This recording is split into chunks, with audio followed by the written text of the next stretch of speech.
दोस्तों नमस्कार। आज की कहानी है सासू माँ आप तो गांव में ही भली थी। आशा करता हूँ आप सभी कुशल मंगल होंगे। तो आज की कहानी शुरू करने से पहले जो अभी चैनल पर पहली बार आए हैं या जिसने भी अभी तक चैनल को सब्सक्राइब नहीं किया है तो चैनल को सब्सक्राइब करें और घंटी का बटन दबाकर ऑल का आइकन जरूर प्रेस करें ताकि हमारी आने वाली कहानियाँ आप तक सबसे पहले पहुँचे। तो चलिए शुरू करते हैं आज की एक नई कहानी।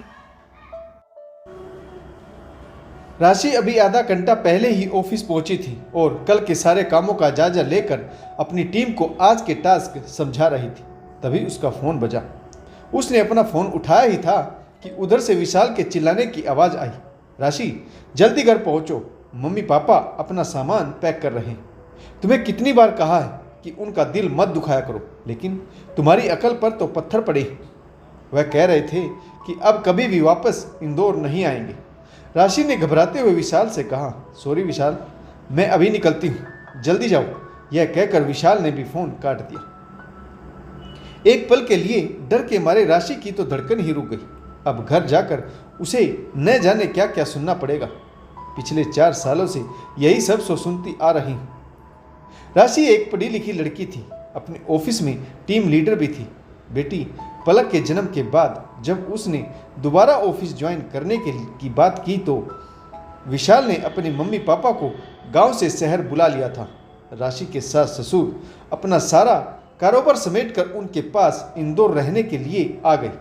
राशि अपनी बेटी पलक को दादा दादी के पास छोड़कर ऑफिस जाने लगी। राशि को भी काफ़ी सुकून महसूस हो रहा था।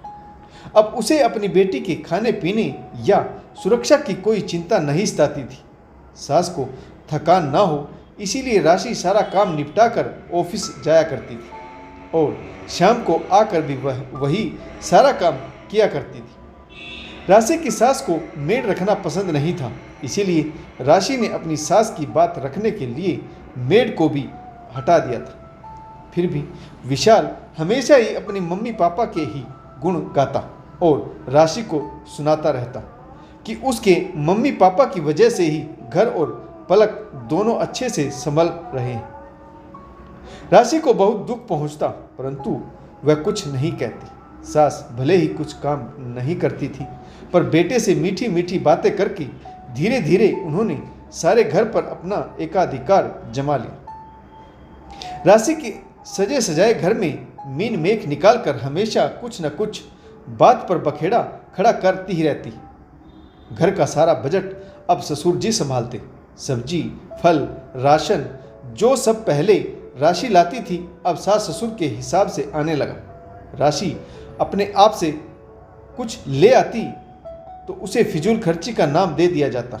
छुट्टी के दिन घर में सबकी छुट्टी होती, परंतु राशि के लिए काम डबल हो जाता।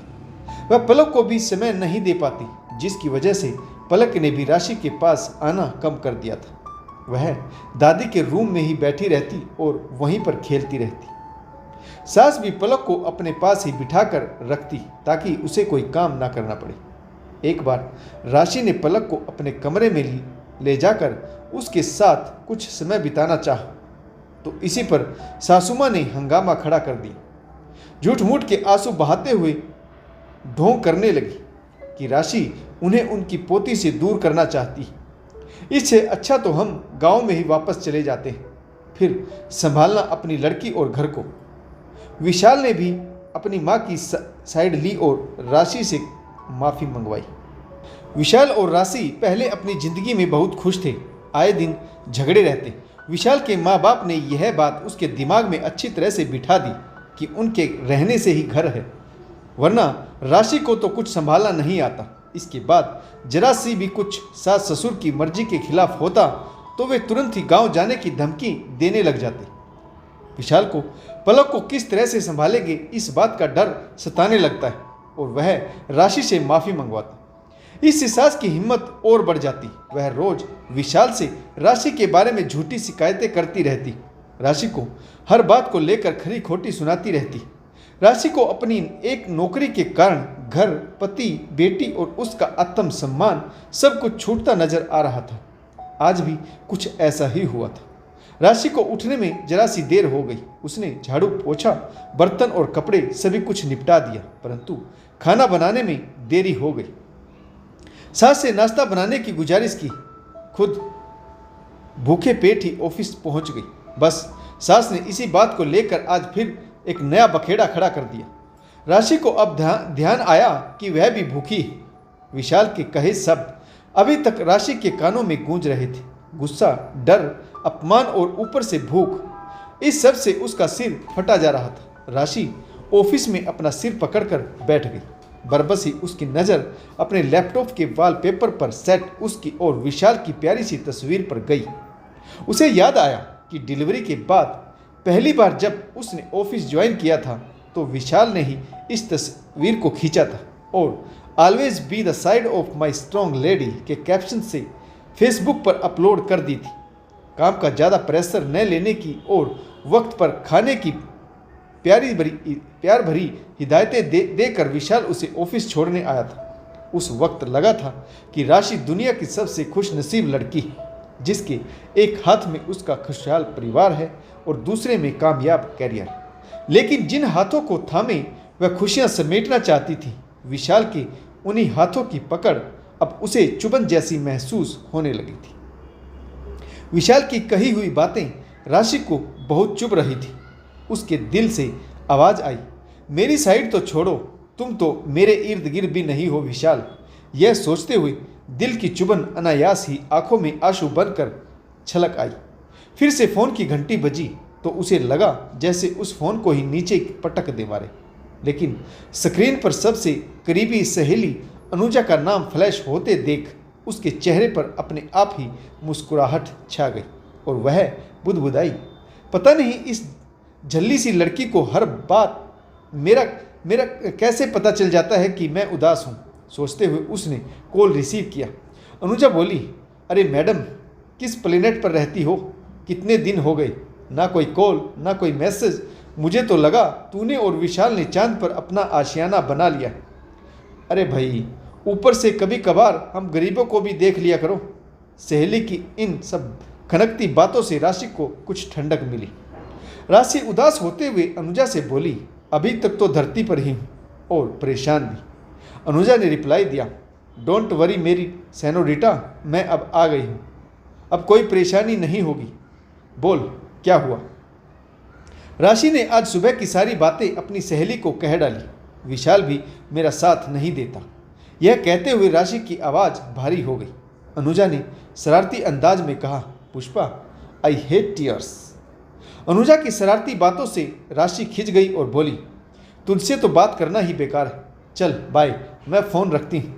अनुजा बोली, अरे सुन तो, सॉरी यार, अब मैं सीरियस बात करती हूँ।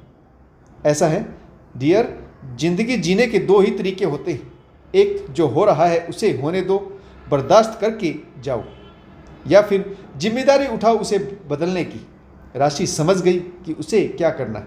वह बोली, ठीक है, तू जो कहना चाहती है मैं वह समझ चुकी हूँ।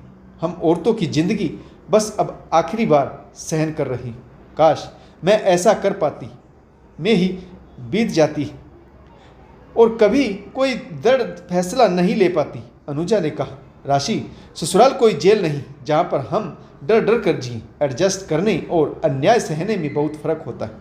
राशि बोली, अनुजा, तुम सही कह रही हो, इतना सब करके भी कोई खुश नहीं और मैं थक चुकी हूँ। मैं मानती हूँ कि विशाल का साथ नहीं, इसीलिए मुझे थोड़ी मुश्किल होगी, लेकिन मुझे अपनी बात रखनी ही होगी।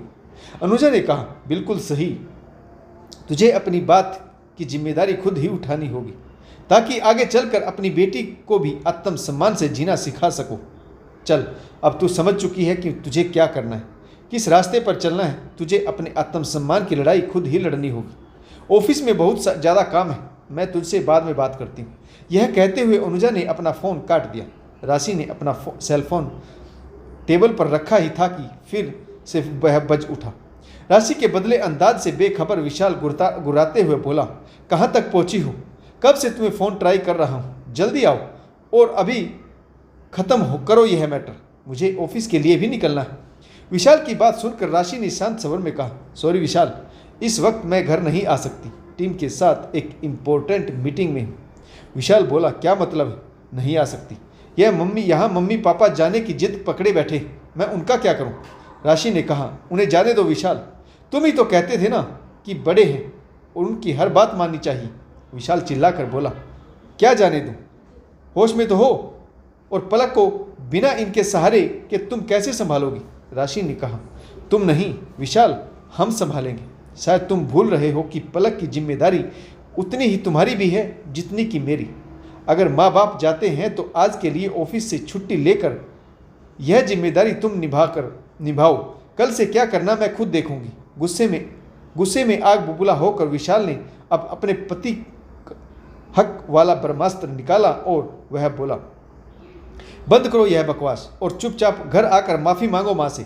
इस तरह एन वक्त पर छुट्टी कौन देगा? ऑफिस तुम्हारे बाप का नहीं। राशि भी हार मानने वाली नहीं थी। उसने कहा, तो मेरी कंपनी भी तुम्हारे बाप की नहीं मिस्टर विशाल, जो आप मुझे कभी भी घर बुला लेते हो। हाँ, एक बात और, आइंदा से मुझे उसी भाषा में बात करना जिस भाषा में तुम सुनना पसंद करो। किसी को इतना मत डराओ कि उसके अंदर का डर भी खत्म हो जाए। विशाल सिर पकड़कर बैठ गया। गुस्सा ठंडा हुआ तो उसे याद आया कि आज फिर उसका सामना 5 साल पहले वाली उसी संयत और कॉन्फिडेंट राशि से हुआ जिस पर कभी वह गर्व किया करता था। वह समझ गया कि किस तरह से उसकी माँ राशि को कंट्रोल में करना चाहती थी और वह माँ को कुछ कहने की बजाय हर रोज राशि पर ही जोर आजमाता। विशाल इसी उधेड़ बुन में ऑफिस के लिए वहां से निकल गया। बेटे की स्थिति और बहू के बदले मिजाज के सामने सासू माँ को अपने सिर का ताज हिलता नजर आ रहा था। राशि बहुत ही मेहनती और कॉन्फिडेंट लड़की थी, जिसके टीम वर्क के कायल मैनेजर साहब भी थे। अपनी इसी मेहनती रवैये के चलते राशि ने मैनेजर से 1 महीने के लिए घर से काम करने की गुजारिश की तो वह भी मान गई, क्योंकि कंपनी इतने अच्छे एम्प्लॉय को खोना नहीं चाहती। समझौते हर जगह होते हैं, चाहे घर हो या फिर ऑफिस। हर कंपनी अपने अच्छे एम्प्लॉय के लिए कुछ ना कुछ एडजस्टमेंट जरूर करती है। राशि शाम को घर पहुंची तो शांति फैली हुई थी। पलक खेल रही थी, सास ससुर अपने कमरे में थे। राशि ने सबके लिए चाय बनाई और साथ में पकोड़े भी बनाए। अपने पसंदीदा पकोड़े देखकर ससुर जी के चेहरे की रौनक फिर से लौट आई। सासुमा ने अपने हथियार अभी तक नहीं डाले थे। वह उसी कड़क अंदाज में बोली, बहू, मैंने विशाल से कह दिया है कि छुट्टी लेकर हमें गांव छोड़ आई।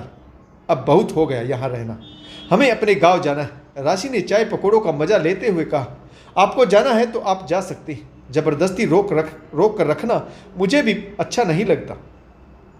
माफी की जगह यह बात सुनकर सासुमा की बोहें तन गई। राशि ने सासुमा की तरफ देखा और बोली, मम्मी जी, यह तो आपका बड़प्पन है कि आपने इतने साल मेरे घर और बेटी को संभाला। अब मेरा भी अपने घर के प्रति कुछ फर्ज बनता है, इसीलिए मैंने आज ही नौकरी से इस्तीफा दे दिया है। ससुर जी और घर में प्रवेश कर रहे विशाल दोनों एक साथ बोल पड़ी, क्या तुमने इस्तीफा दे दिया? राशि ने कॉन्फिडेंट के साथ कहा, हाँ विशाल, इस समस्या का मुझे यही हल ठीक लगा। 2 महीने का नोटिस पीरियड अभी काटना है, इसीलिए वर्क फ्रॉम होम करूंगी। मम्मी पापा इस साल हम पायल का जन्मदिन बहुत ही धूमधाम से मनाने की सोच रहे हैं, आपको जरूर आना। राशि ने अपनी बेटी का हाथ पकड़ा और बोली, चलो बेटा, तैयारी करते हैं। इस संडे हम दोनों भी पापा के साथ दादा दादी को गांव छोड़ने चलेंगे। पलक पापा के साथ बाहर घूमने जाने के बारे में सुनकर उछल पड़ी। विशाल के चेहरे का रंग उड़ गया और सासुमा उनकी तो पूछो ही मत। उन्हें मैदान जंग में करारी हाथ लगी थी। ससुर जी समझ गए कि अब की बार पैकिंग सच में ही करनी पड़ेगी। संडे को राशि विशाल और अपनी बेटी पलक के साथ दादा दादी को छोड़ने गांव गई। राशि का दिल भर आया, क्योंकि दादा दादी के साथ उनकी बेटी बहुत खुश थी, परंतु परिवार में सबका हित ध्यान में रखते हुए कभी कभार हर गृहिणी को कुछ कठोर निर्णय लेने ही पड़ते हैं। सास ससुर को गांव में छोड़कर राशि ने वापस घर आकर सबसे पहले अपनी पुरानी मेड को फिर से काम पर रख लिया। एक नए ढंग से जिंदगी की शुरुआत की। घर, ऑफिस, पलक, मेड, सब्जी, राशन, दूध वाला, पेपर वाला, सबके बीच तालमेल बिठाते बिठाते राशि को कभी कभार अपने सास ससुर की कमी जरूर खलती, लेकिन कुछ ही दिनों में उसने सब कुछ मैनेज करना अच्छे से सीख लिया। राशि को सब कुछ इतना अच्छे तरीके से मैनेज करते देख विशाल को भी अपनी गलती का एहसास हुआ और वह घर के कार्यों में राशि का हाथ बटाने लगा। दूसरी तरफ सास ससुर के दिन भी पलक की यादों में कटने लगे। उन्हें अपनी पोती की याद सताने लगी। सासू माँ को फिर से किचन संभालना पड़ा। शहर में वह रोज राशि के हाथों से बने खाने का स्वाद चखती थी। इस उम्र में अपने आप खाना बनाना मानो जी का जंजाल हो। राशि की सास को भी समझ आ चुका था कि उन्होंने अपनी बहू के घर में जाकर बेवजह की दखल अंदाजी की। अगर वह उनके साथ सामंजस्य बिठाकर रहती तो आज यह दिन नहीं देखना पड़ता। हर रिश्ते की अपनी गरिमा होती। पलक के चौथे जन्मदिन की पार्टी में वह दादा दादी की गोद में बैठी अपने नन्हे हाथों से केक काट रही थी। राशि की सास भावुक हो गई और वह राशि के पास आकर बोली, बहू, तुम नौकरी से अपना इस्तीफा वापस ले लो। हम अपनी पोती के बगैर नहीं रह सकते। अब से हम दोनों यहीं तुम्हारे पास रहेंगे। पार्टी में आई राशि की पक्की सहेली अनुजा ने फिर से शरारती अंदाज में कहा, कोई बात नहीं सेनोरिटा, बड़े बड़े देशों में ऐसी छोटी छोटी बातें होती रहती और सभी इसी बात पर खिलखिलाकर हंसने लगे।